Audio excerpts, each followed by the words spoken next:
Welcome to our morning edition of Arirang News. We begin with these stories making the headlines at this hour. North Korean leader Kim Jong-un has made his diplomatic debut on the multilateral stage at China's military parade in Beijing. He sat down for talks with Russian President Vladimir Putin, who invited him to Russia, and also shook hands with South Korea's National Assembly Speaker and had a brief conversation. And U.S. President Donald Trump responded to the military parade, saying it was a beautiful ceremony and that it was impressive. He added China's Xi Jinping should have mentioned the United States during his speech, saying Washington helped Beijing very much. South Korea's current account surplus in July reached over $10 billion, the highest figure on record for the month of July. This was mainly driven by strong semiconductor exports. We begin in Beijing, where North Korean leader Kim Jong-un has made his debut at a multilateral event. Experts say this signals a sharp change in his approach to diplomacy. He also made time to sit down with Russia's Putin and will likely hold a summit with Xi Jinping before returning to Pyongyang, but a trilateral meeting is unlikely. Our foreign affairs correspondent Oh Soo-young explains more. North Korean leader Kim Jong-un launched a new style of active diplomacy at China's Victory Day parade, displaying nuclear confidence in coalition with Beijing and Moscow. Center stage throughout the official events in Tiananmen Square, Kim was constantly at the side of Chinese President Xi Jinping, with Russian President Vladimir Putin on the other side. Amid geopolitical tensions, the gathering was a display of unity, last seen 66 years ago in the Cold War era. It seems intended to demonstrate the strengthening of North Korea and China's socialist solidarity as a form of counterbalance to the South Korea-US-Japan trilateral framework. Another aspect for Chairman Kim is to show he plays a key role within the North Korea-China-Russia alignment. For Kim Jong-un, the optics could portray North Korea as part of a trio of nuclear powers as he continues to seek recognition of Pyongyang as a nuclear state. Further showcasing their alignment, Kim and Putin held a bilateral summit on the sidelines following Wednesday's Victory Day events. Exchanging warm greetings, they acknowledged the advancement of their relations based on their new mutual defense pact reached last year and the deployment of North Korean troops to aid Russia's war in Ukraine. Since recently, the relations between our countries achieved a special, trusted, allied nature. In full correspondence to our new agreement, I want to point out that your soldiers fought courageously and heroically. I would like to note that we will never forget the sacrifices that your armed forces and the families of your servicemen have suffered. If there is any way we can assist Russia, we will certainly do it as a fraternal duty. We will spare no effort in providing help to Russia. The meeting between the two stretched on for 2.5 hours, during which Putin invited Kim to visit Russia. Kim's trip to Beijing also reaffirms the North's relations with China, with a bilateral summit likely to take place. But a formal trilateral summit between Kim, Xi and Putin is highly unlikely in the foreseeable future, according to experts, as the three sides are pursuing different strategic priorities. Before a summit takes place, the agenda, the accompanying officials, and their positions on how the international community will respond must be closely aligned. Yet, their coalition can be likened to being in the same bed with different dreams. Also, there hasn't been enough time for preparations in terms of the agenda and lineup. Kim arrived in Beijing on Tuesday by special train for his first visit in 6 years. The appearance of his daughter drew attention and speculation that Kim is training her in diplomacy as his successor. The occasion marks Kim's first participation in a gathering of dozens of world leaders, a notable departure from the one-on-one summits that have defined his diplomacy so far.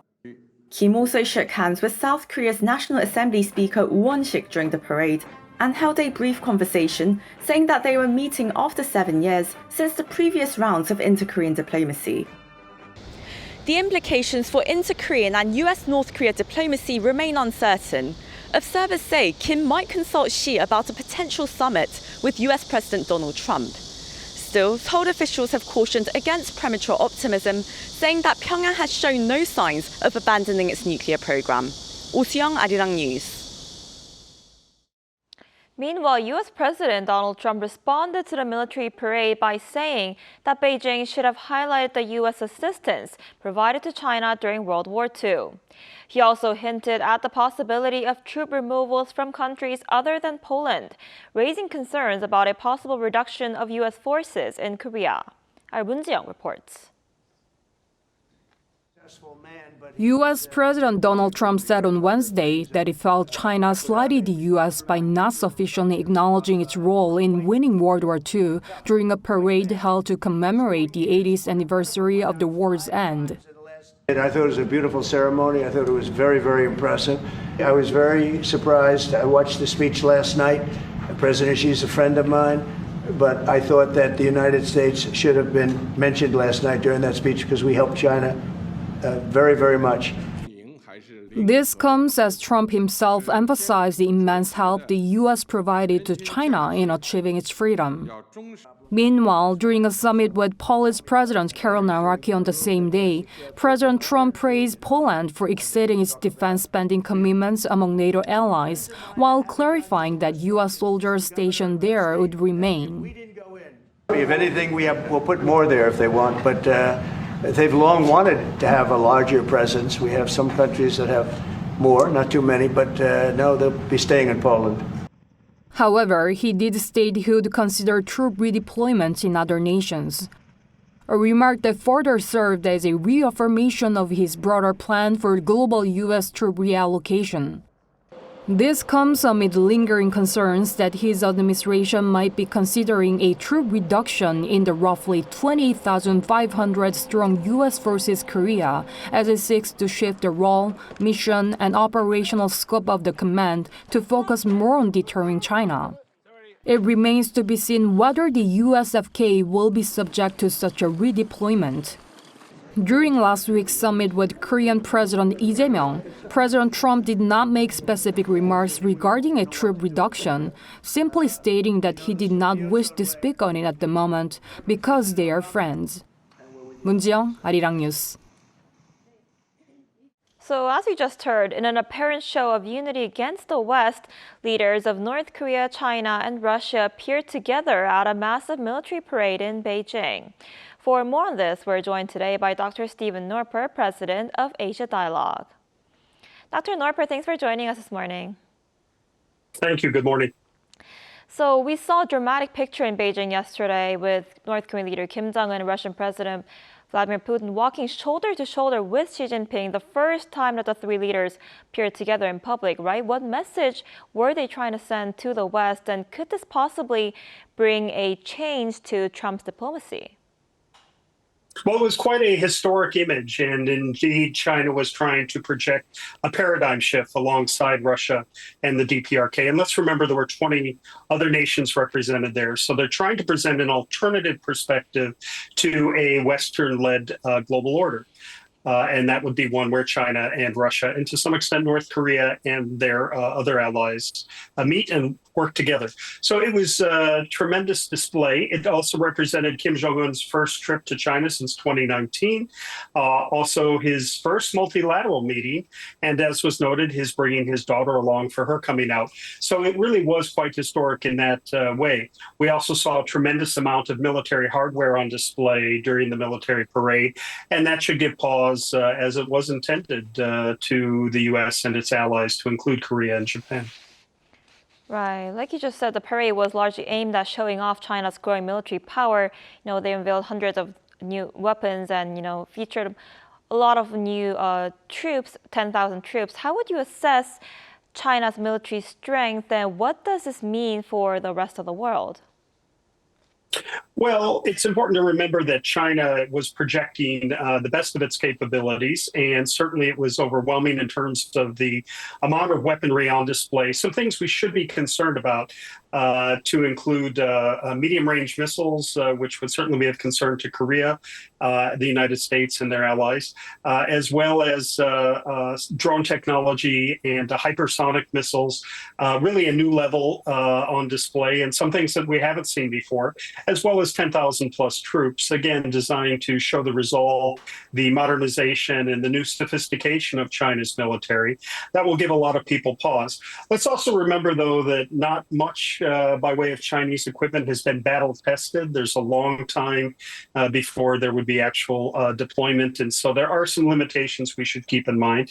As well, when we think about the broader alignment that you mentioned, there are differences, as was emphasized in the precursor piece, that there are differences among China, North Korea, and Russia. So we need to be careful. Where there are areas to be concerned about, but there's also a tempering effect going on. But clearly, China was out showing its muscle in a new and dramatic way. Right, and this was the first time that we saw Kim Jong-un on a multilateral stage. He also, sat down for talks with Putin, and he's also expected to hold a meeting with Xi Jinping possibly today. What does this reveal about North Korea's stance on security and diplomacy, and what should we expect next? Well, it's probably the warmest outing for North Koreans since the days of Kim Jong-un's grandfather, Kim Jong-il, certainly by way of the relations with both China now alongside Russia. It all started a year ago in June when Kim Jong-un met with Russian President Vladimir Putin in Pyongyang. And now, of course, there's an invitation back to Russia. And this was an attempt by Kim Jong-un to stake the relationship with China as well.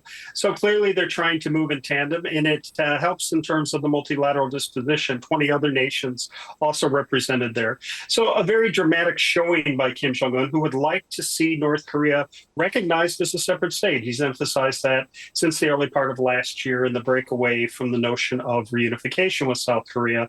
This helps advance his notion of an independent DPRK and one well recognized by China and Russia. Of course, the lean in on Ukraine has been difficult with the commitment of troops, missiles, other armaments. And so this shows a new face, a new dimension to our regional and global security.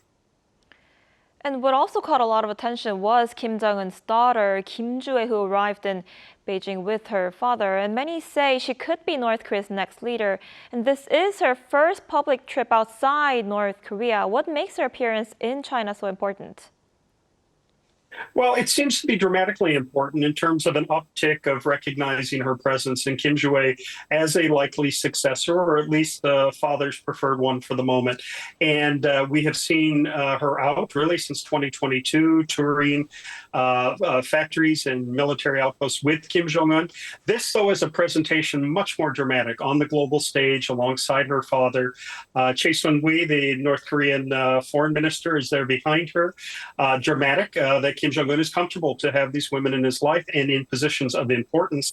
So Kim Ju-ae is someone to keep an eye on, and clearly the reception by the Chinese, the Russians, and others did signal that they realize the importance that there may be a setup for dynastic change yet again in the DPRK at some point. All right, absolutely. Dr. Norper, thank you so much for your insight today. We appreciate it. Thank you. Aloha, and always a pleasure. Thank you. While Russian President Vladimir Putin was visiting China for the Victory Day parade, Russia continued its overnight airstrikes on Ukraine. Despite this, the Russian leader said he was ready to hold talks with Ukrainian President Volodymyr Zelenskyy if he came to Moscow. Our Ian-jin reports. Russian President Vladimir Putin said on Wednesday that he was ready to hold talks with Volodymyr Zelenskyy if the Ukrainian president came to Moscow. This was revealed during a press conference for Russian media as he wrapped up his trip to China. By the way, U.S. President Donald Trump asked me to hold such a meeting. I said this is possible. At the end of the day, if Zelenskyy is ready, let him come to Moscow, and such a meeting will take place. But he also added that it remained to be seen whether such a meeting with the Ukrainian president was worthwhile, calling it a road to nowhere. Saying that he has never refused such a meeting, Putin reiterated that it would have to be well prepared in advance and that it would have to lead to tangible results. Zelenskyy has been pressing to meet Putin to discuss the terms of a possible deal to end their war, while U.S. President Donald Trump has been trying to broker a peace settlement, calling for the two leaders to meet. However, as Putin attended China's Victory Day parade in Beijing, Russia continued with overnight airstrikes across Ukraine, launching over 500 drones and 24 missiles. Beginning a visit to European allies, President Zelenskyy called for more pressure on Moscow, calling the latest attacks clearly demonstrative Russian strikes, claiming that the aggression is continuing due to the lack of sufficient pressure. Meanwhile, President Trump is expected to speak on the phone with President Zelenskyy on Thursday. This comes after his recent Alaska summit with President Putin on August 15th, which failed to achieve a breakthrough. Trump said that he had, quote, no message to President Putin. Also on Thursday, French President Emmanuel Macron is expected to host a mostly virtual meeting of some 30 countries to discuss security guarantees for Ukraine. They are also expected to denounce Moscow's unwillingness to engage in negotiations. 이은진, Arirang News.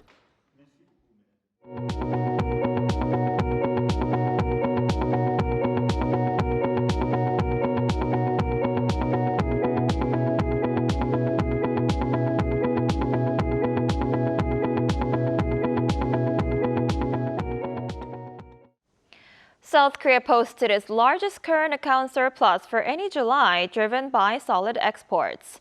The Bank of Korea said on Thursday that the country's current account surplus reached $10.78 billion in July, extending its streak of surpluses for the 27th consecutive month. The goods account logged a $10.27 billion surplus for the month as exports advanced 2.3% from the same month last year. This was mainly driven by semiconductor exports, which surged by more than 30% year-on-year, while those of automobiles also rose more than 6%. And despite the continued impact of U.S. tariffs, South Korean car makers Hyundai Motor and Kia recorded strong performances in the United States for the second consecutive month in August. Hyundai Motor America reported on Wednesday that its total sales in August reached 88,523 vehicles, a 12% increase compared to the same month last year, and an all-time record for August. Retail sales rose 8% to 79,021 compared to the same month in 2024. Kia America also delivered good news with total sales of 83,007, a 10.4% increase over August last year, and also setting a new best-ever monthly record. Electric vehicles accounted for the success of both automakers. On the cultural front, a world-renowned exhibition platform has opened its first Asian showcase right here in Seoul. Our Pyongyang was there. Design Miami has landed in Asia for the very first time, opening its Seoul edition to shine a spotlight on Korean designers who have long played a role in connecting the nation's culture with the world. Titled Illuminated, a spotlight on Korean design, the exhibition is Design Miami's first in situ endeavor. From stunning glass decorative pieces to traditional Korean accessories made from cow intestines, the exhibition shows Korean designers who have become renowned names in global design spheres. Design Miami is a globally renowned exhibition platform. By hosting such a prestigious design platform here in Seoul, the first in Asia, we wanted to create an opportunity for our city to expand and step onto the world stage through design. Design Miami in situ showcases over 170 pieces by 71 artists. From traditional crafts to contemporary concepts, every piece highlights the creativity of Korean design. Among the standout works are pieces deeply rooted in Korea's culture and traditions. Pagwamin's bench, made from a massive stone slab, evokes a surreal, dreamlike effect. Lee Jong-un reinterprets hanji, traditional Korean paper, by applying it to wooden lattice frames, transforming the technique into a sculptural paper sofa. This particular piece was also a finalist for the prestigious Loewe Foundation Craft Prize. The venue itself adds another layer of meaning. Dongdaemun Design Plaza, or DDP, is a cultural landmark in Seoul and home to many artistic events like Seoul Fashion Week. DDP was designed by the late architect Zaha Hadid, Design Miami's very first designer of the year back in 2005, so the choice of the venue brings Design Miami's story full circle. Korean culture is making waves on the global stage right now. Likewise, through this Design Miami Seoul exhibition, we hope to introduce many people to Korean design and design art. The exhibition is open free of charge, so we encourage the public to come and experience the works of these renowned designers firsthand.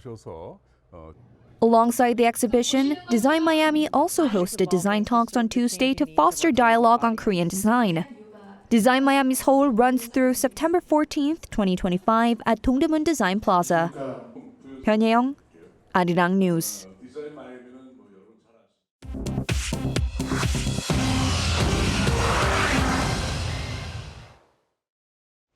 Good morning, I'm Choi Ji-hee, and this is The World Now. Starting in Portugal, where the derailment of the iconic Gloria Funicular cable railway in Lisbon claimed the lives of at least 15 people and injured 18 others. The accident occurred around 6:05 p.m. local time on Wednesday.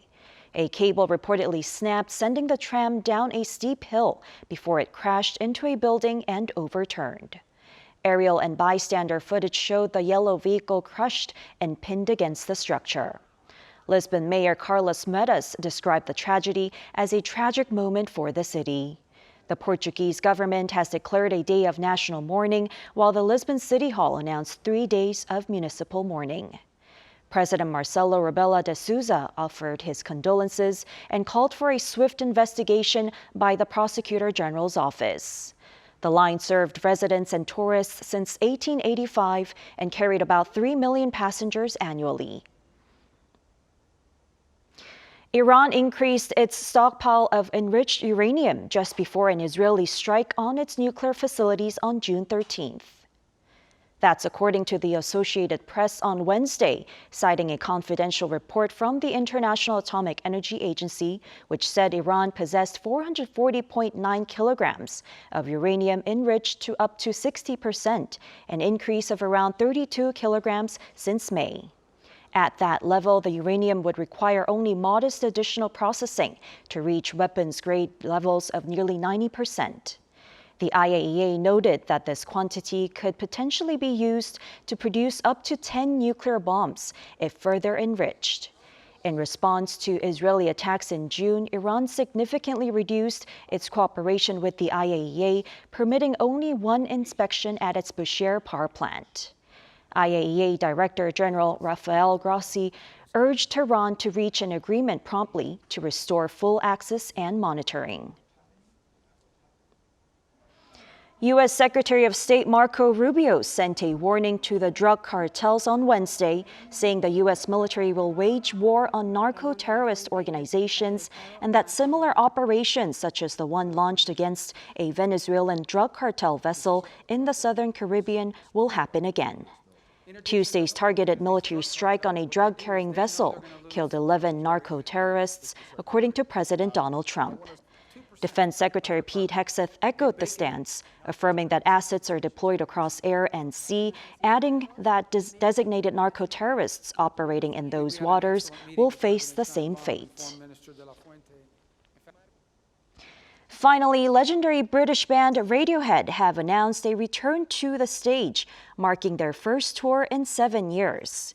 According to the band's official social media account on Wednesday, Radiohead will launch a 20-date European tour this November and December, featuring 4-night residencies in Madrid, Bologna, London, Copenhagen, and Berlin.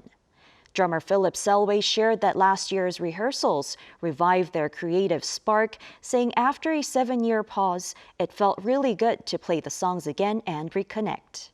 Registration for tickets will be available at radiohead.com starting Friday. Regular ticket sales will begin a week later.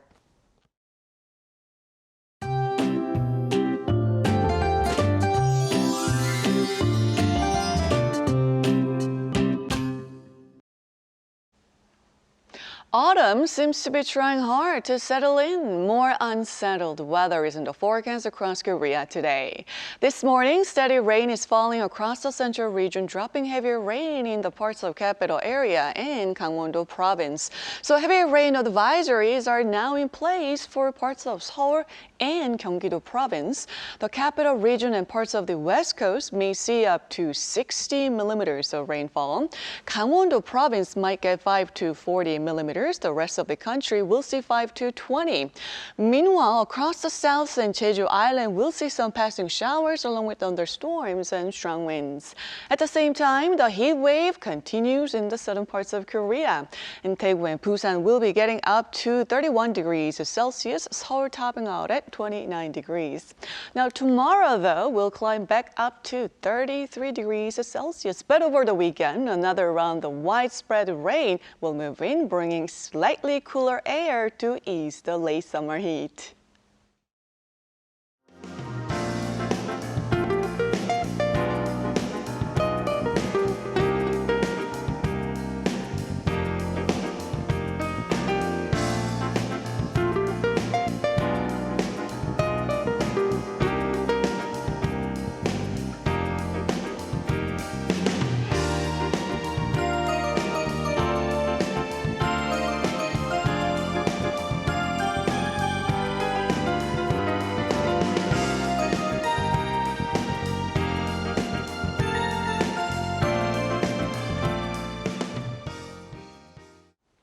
Now that's all we have for this morning. Arirang News will be back at 5 p.m. Korea time. Thanks for watching.